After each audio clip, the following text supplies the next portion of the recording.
नमस्कार दोस्तों, स्वागत है आपका आपके अपने चैनल कॉमर्स में। आज एक काफ़ी इम्पोर्टेंट टॉपिक जिसमें लगभग 2 क्वेश्चन आपके आने के पूरे चांसेस हैं। पिछले अगर सालों की बात करें तो लगभग सब में एक क्वेश्चन, एक दो क्वेश्चन आए हुए हैं। तो देखते हैं हम लोग। मैं बात करूंगी आज फॉरेन ट्रेड का, जो हमारा जो चैप्टर है उसमें से मैंने क्वेश्चंस लिए हैं 2। एक तो टॉपिक है आपका SDR, IMF, और एक आपका टॉपिक रहेगा जी type of foreign exchange market. Type of foreign exchange market. तो SDR को सीधा क्वेश्चन आया हुआ था कि SDR को क्या बोला जाता है। तो SDR की एक तो फुल फॉर्म देख लीजिए, फुल फॉर्म भी पूछी जा सकती है, स्पेशल ड्राइंग राइट। और ये है क्या वैसे? इसको पेपर गोल्ड भी बोला जाता है, स्वर्ण पत्र जैसे पेपर गोल्ड के रूप में इसको समझा जाता है। अब पेपर गोल्ड कैसे? स्पेशल ड्राइंग राइट, ये हमारा एक बैलेंस ऑफ पेमेंट की अगर हम लोग बात करेंगे। बैलेंस ऑफ पेमेंट जो होता है हमारा फॉरेन ट्रेड के अंदर, जब हम एक्सपोर्ट करते हैं, इंपोर्ट करते हैं और उसमें कुछ डेफिशिएंसी आती है तो उस डेफिशिएंसी को क्लियर करने के लिए हम लोगों को कुछ रिजर्व्स रखने पड़ते हैं, कुछ लिक्विडिटी रखनी पड़ती है, ताकि हम आगे आने वाले टाइम में एक्सपोर्ट और इंपोर्ट को आसानी से कर सकें।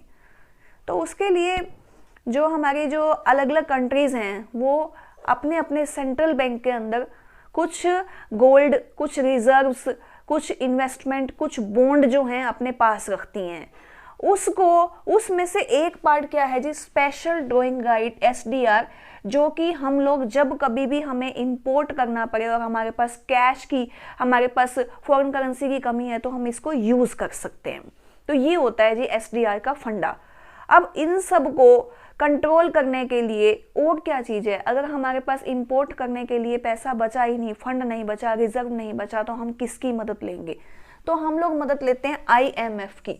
IMF की फुल फॉर्म पूछी जा सकती है, इंटरनेशनल मॉनेटरी फंड बोला जाता है जिसको, international monetary fund. Monetary fund ये इसको बोला जाता है। ये हमारा विश्व बैंक की तरह ही होता है, वर्ल्ड बैंक की तरह ही होता है, और हमारी मदद करता है। कौन से? हमारी कौन सी जो हम लोग देश हैं, कौन से वाले? डेवलपिंग कंट्रीज आती हैं। अंडर डेवलप्ड कंट्रीज और डेवलपिंग कंट्रीज की मदद करने के लिए IMF आगे आता है, जो कि हमारी इंपोर्ट और एक्सपोर्ट दोनों में फॉरेन ट्रेड की मदद करने के लिए हमारे साथ खड़ा होता है। तो IMF का सीधा क्वेश्चन क्या बनता है आपका? एक तो यही कि हमें इंटरनेशनल बिजनेस के लिए जो हेल्प करता है वो कौन है? तो इंटरनेशनल मॉनेटरी फंड है। अगर हमें कभी प्रॉब्लम आ जाए, हमारी डेफिशिएंसी, हमारा जो बैलेंस ऑफ पेमेंट है वो बढ़ जाए, हमारी डेफिशिएंसी बढ़ जाए, तो हमें हेल्प कहाँ से मिलेगी? IMF से मिलेगी। और दूसरा, इसका हेड ऑफिस कहाँ है? DC वॉशिंगटन में। सीधा क्वेश्चन बहुत बार आया हुआ है। DC वॉशिंगटन के अंदर इसका जो है हेड ऑफिस है। कब इसकी स्थापना हुई थी? 27 दिसंबर 1945 को। 27 दिसंबर 1945 को। और उसके बाद 1 मार्च 1947 को इसने काम करना शुरू कर दिया था। ये कुछ इंपॉर्टेंट पॉइंट है। उसके बाद है इसके जो डायरेक्टर्स हैं, 24 इसके डायरेक्टर्स हैं, अलग अलग पार्ट्स के अंदर ये बटा हुआ है। ठीक है, तो IMF इंटरनेशनल मॉनेटरी फंड कब आया था आपका? 27 दिसंबर 1945 को। कहाँ? DC वॉशिंगटन के अंदर। और SDR स्पेशल ड्राइंग राइट, जिसको हम लोग क्या बोलते हैं? पेपर गोल्ड बोलते हैं। यहाँ तक का फंडा समझ में आ गया होगा आपको। उसके बाद एक अगला टॉपिक है हमारा foreign exchange market. Foreign exchange market मतलब कि जो हमारी जो फॉरेन एक्सचेंज है, हमारी जो फॉरेन करेंसी है, हम उसको एक्सचेंज कैसे करें? हमें डॉलर में चाहिए, क्योंकि जनरली जितना भी हमारा जो मार्केट है, इंटरनेशनल मार्केट, वो डॉलर के अंदर डिफाइन होती है। तो अगर हमारे पास रुपीज़ है और हम डॉलर में कन्वर्ट करना चाहते हैं, और बाकी जो कंट्रीज़ हैं अपनी करेंसी को एक्सचेंज करना चाहती हैं एज पर कन्वीनियंट बिजनेस के अकॉर्डिंग, तो उनको क्या चाहिएगा? तो उसके लिए अलग अलग मार्केट होती है। एक तो हमारी होलसेल मार्केट है। होलसेल मार्केट के अंदर हमारे इंटर बैंक भी आ सकते हैं, बैंक टू बैंक। हम लोग जब ये बैंक से बैंक में करेंसी एक्सचेंज करने के लिए सिस्टम चलता रहता है, होलसेल में चलता है, तो वो क्या हो गया जी? होलसेल मार्केट हो गई। रिटेल के अंदर पर्टिकुलर तो एक्सचेंज नहीं होता, लेकिन थोड़ा थोड़ा एक्सचेंज होता है रिटेल के अंदर। जैसे मान लो कोई एक्सचेंज फॉरेनर आ गया और यहाँ पर वो फॉरेन करेंसी को एक्सचेंज कर रहा है और पर्टिकुलर एक पर्सन है वो उसको चेंज करके दे रहा है, तो वो भी रिटेलर हो सकता है। एक बैंक में गया, थोड़ी सी करेंसी को चेंज कर दिया, या फिर कुछ पर्सन ऐसे हैं जो वेट कर लेते हैं, हाँ जी कि हमारे पास करेंसी पड़ी है और कोई फॉरेनर आएगा उसके साथ एक्सचेंज कर लेंगे, तो वो भी क्या हो जाएगा, रिटेल मार्केट का एक पार्ट हो जाएगा। ब्रोकर क्या होगा, ब्रोकर वही है कि जो हम किसी भी करेंसी को एक्सचेंज करते हैं, मान लो फॉरेन के जो टूरिस्ट हैं वो आ गए किसी भी देश के अंदर, मान लो हम अपने देश की बात करते हैं, आगरा के अंदर ताजमहल देखने के लिए आ गए, तो साथ साथ ब्रोकर चलते रहेंगे, हाँ जी आपको करेंसी वगैरह एक्सचेंज करानी है क्या, बस स्टैंड पे और अपना, तो जितने भी जो फॉरेनर्स हैं उनके लिए जैसे एयरपोर्ट पे कुछ ब्रोकर्स मिल जाते हैं कि आपको करेंसी एक्सचेंज करानी है तो हम लोग करा के देंगे, बीच में क्या उनका कुछ कमीशंस होता है, तो वो क्या होंगे जी, ब्रोकर हो गए। अब ऐसे ही हेजर है, हेजर क्या करते हैं, वो मार्केट के अंदर एक्सपोर्ट और इंपोर्ट करते हैं। जब एक्सपोर्ट करते हैं तो करेंसी एक्सचेंज करते हैं, इंपोर्ट करते हैं तो करेंसी एक्सचेंज करते हैं। तो ये क्वेश्चन आ जाता है कि हेजर कौन होता है, ब्रोकर कौन होता है, फॉरेन एक्सचेंज के अंदर रिटेलर कौन है, होलसेलर कौन है। तो होलसेलर इंटरबैंक हो जाएंगे, रिटेलर है पर्सन टू पर्सन भी हो सकता है, ब्रोकर है जो क्या करता है वो अपना बीच में कमीशन लेता है और मार्केट के अंदर करेंसी को चेंज करवा देता है। फिर हेजर है जो एक्सपोर्ट और इंपोर्ट करते हैं, करेंसी को एक्सचेंज करते हैं, करेंसी को चेंज करते हैं, तो वो कौन से हो गए, हेजर। स्पेकुलेटर कौन होते हैं, स्पेकुलेटर का हमें पता ही है, सट्टेबाज होते हैं, वो खाली उनको किसी एक्सपोर्ट से मतलब नहीं है, उसे किसी इंपोर्ट से मतलब नहीं है, फिर भी वो मार्केट के अंदर बने रहते हैं। कैसे, जैसे ही मार्केट के अंदर डॉलर का रेट ज़्यादा हुआ तब वो एक्सचेंज कर लेंगे, डॉलर का रेट कम हुआ तो वो एक्सचेंज कर लेंगे, जो उनसी करेंसी के हिसाब से उन्हें प्रॉफिट दिखता है उस करेंसी में अपनी जो करेंसी है उसको वो एक्सचेंज कर लेते हैं और उस चीज़ का बेनिफिट उठाते हैं। तो वो हो गए जी हमारे स्पेकुलेटर इसके अंदर, फॉरेन एक्सचेंज मार्केट के अंदर। एक होता है जी आर्बिट्रेजर। आर्बिट्रेजर का आपको पता ही है, आर्बिट्रेजर का मतलब क्या होता है, आर्बिट्रेज जैसे कि एक पर्टिकुलर ऐसा पर्सन जो सब्र करता है, मंदे के अंदर चीज़ों को खरीद लेता है और तेजी के अंदर बेचता है, तो उसको हम लोग क्या बोलते हैं, आर्बिट्रेजर बोलते हैं। कि वो ऐसा पर्सन है जो वेट कर रहा है, पूरी मार्केट के अंदर वेट कर रहा है कि कब वो करेंसी का जो रेट है वो बढ़ेगा तो मैं उसको बेच दूंगा, जब करेंसी का रेट कम होगा तो मैं उसको खरीद लूंगा, ऐसे। फिर आ गया जी सेंट्रल बैंक। पूरे ऑल ओवर वर्ल्ड की बात करें तो ऑल ओवर वर्ल्ड के अंदर जो एक्सचेंज सिस्टम है उसमें जितने भी हमारे सेंट्रल बैंक है अलग अलग देशों के, वो सब लगे होते हैं अपनी करेंसी, अपनी फॉरेक्स को बढ़ाने के लिए। जैसे ही उन्हें पता लगता है मार्केट के अंदर मंदा चल रहा है वो खरीद लेते हैं करेंसी को, अपने पास स्टॉक कर लेते हैं। तभी तो कहा जाता है कि कस्टोडियन ऑफ फॉरेक्स कौन है, सेंट्रल बैंक है, हमारा कौन है, आरबीआई है। तो ये क्या करते हैं, मार्केट के अंदर जैसे ही करेंसी में अप डाउन होता है उसके अकॉर्डिंग करेंसी को सेल और परचेज करते रहते हैं, एक्सचेंज करते रहते हैं। तो ये हो गया जी हमारा type of foreign exchange market.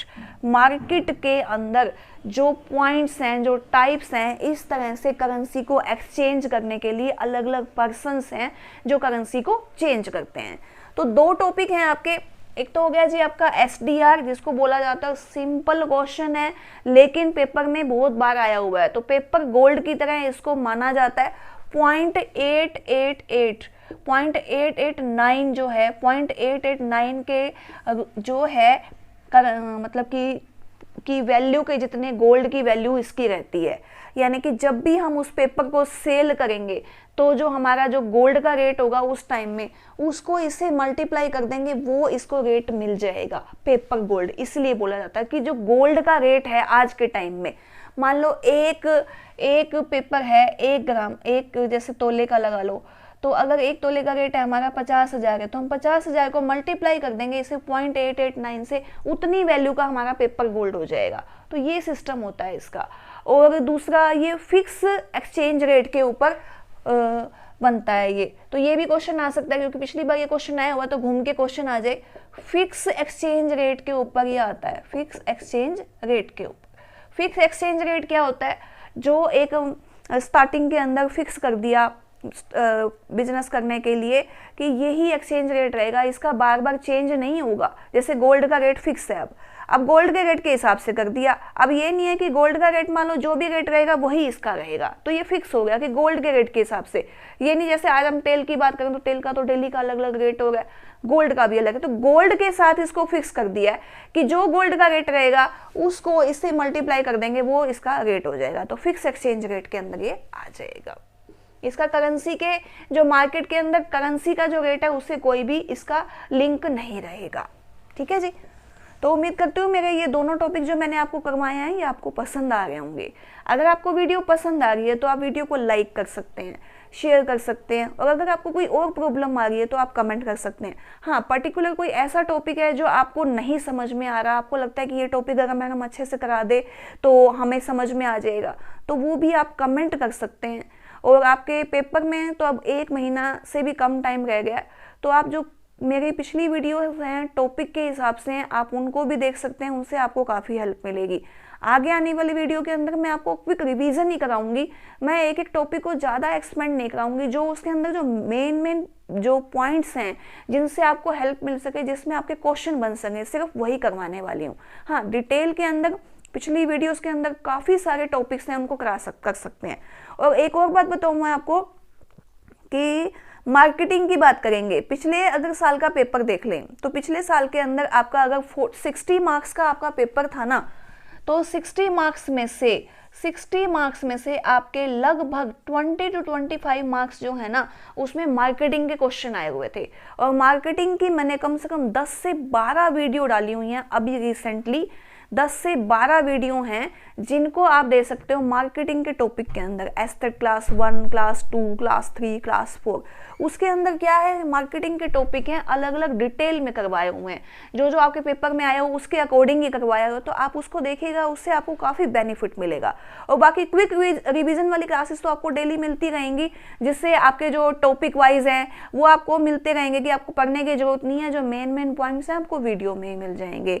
बाकी नोट्स वगैरह अगर बनाना चाहते हैं तो हैंड रिटन आप नोट्स बना सकते हैं, पिछली क्लासेस को देखते हुए आप जो इम्पोर्टेंट पॉइंट्स हैं, जो पर्टिकुलर मैं स्पेशल बोलती भी हूँ कि ये इंपॉर्टेंट है, ये इंपॉर्टेंट है, तो आपको वो भी करना है। ठीक है, तो तैयारी करते रहिए, टाइम कम है, वो टाइम आ चुका है जिसके लिए आप बने हैं। इस बार पेपर दीजिए और जो पोस्टें री ऐड होंगी उसके अंदर आपका साथ के साथ नंबर आ जाएगा। मिलते हैं अगली वीडियो में। Thank you.